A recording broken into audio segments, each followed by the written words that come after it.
चाचा भतीजे की लड़ाई में रतन टाटा और अमिताभ बच्चन का नाम कहां से आया? रतन टाटा रहते हैं सियासत से दूर। बिग बी ने लड़ा था चुनाव। टाटा की इंदिरा से थी नजदीकी, पर रतन टाटा जैसे व्यक्ति पर कैसे लगे घोटाले के आरोप? सोशल मीडिया में छाया रतन टाटा का किस्सा। कुछ दिन पहले ही पवार ने की थी तारीफ, अब बेटी ने दिया बड़ा बयान।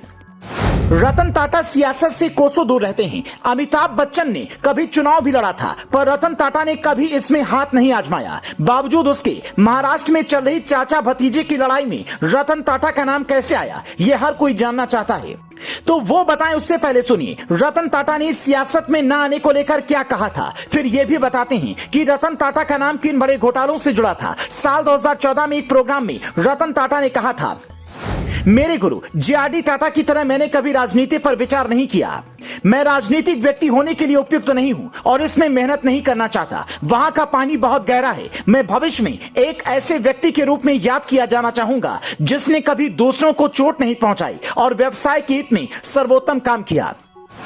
रतन टाटा ने जैसे कहा वैसे किया भी, और महाराष्ट्र में चल रही सियासी लड़ाई में भी उनका नाम शरद पवार की बेटी सुप्रिया सुले ने बिल्कुल सम्मानजनक तरीके से ही लिया। सुप्रिया सुले ने कहा, फारूक अब्दुल्ला शरद पवार से 3 साल बड़े हैं, रतन टाटा 4 साल बड़े हैं। फारूक अब्दुल्ला ने कहा, शरद पवार से लड़ाई लड़िए। अमिताभ बच्चन 82 साल के हैं और अभी भी काम कर रहे हैं। मैं हमेशा अपने पिता के साथ खड़ी रहूंगी। मेरे लिए उम्र सिर्फ एक आंकड़ा है, शरद पवार, और हम फिर से मेहनत करेंगे।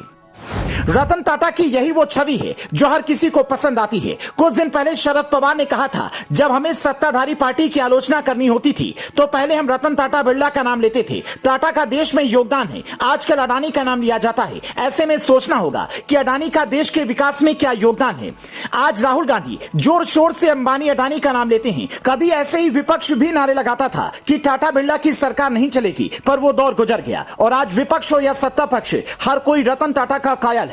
तभी तो समय समय पर रतन टाटा को भारत रत्न देने की मांग भी उठती रहती है। पर आप शायद ये जानकर हैरान हो जाएं कि ऐसे शानदार व्यक्तित्व पर भी सुब्रमण्यम स्वामी ने घोटाले के आरोप लगाए थे। साल 2016 में स्वामी ने कहा था, रतन टाटा 2G घोटाला, एयर एशिया घोटाला, विस्तारा साझेदारी और जैगवार सहित कई घोटालों में शामिल रहे हैं। उन्होंने सत्ता से नजदीकी हासिल कर भ्रष्टाचार किया है।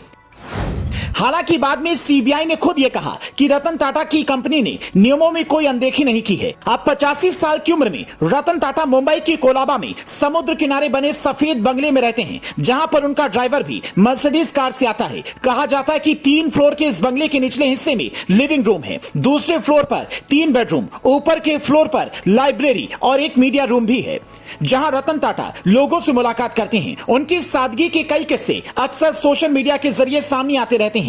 आपको उनका कौन सा किस्सा ज्यादा पसंद आया, हमें कमेंट में बता सकते हैं।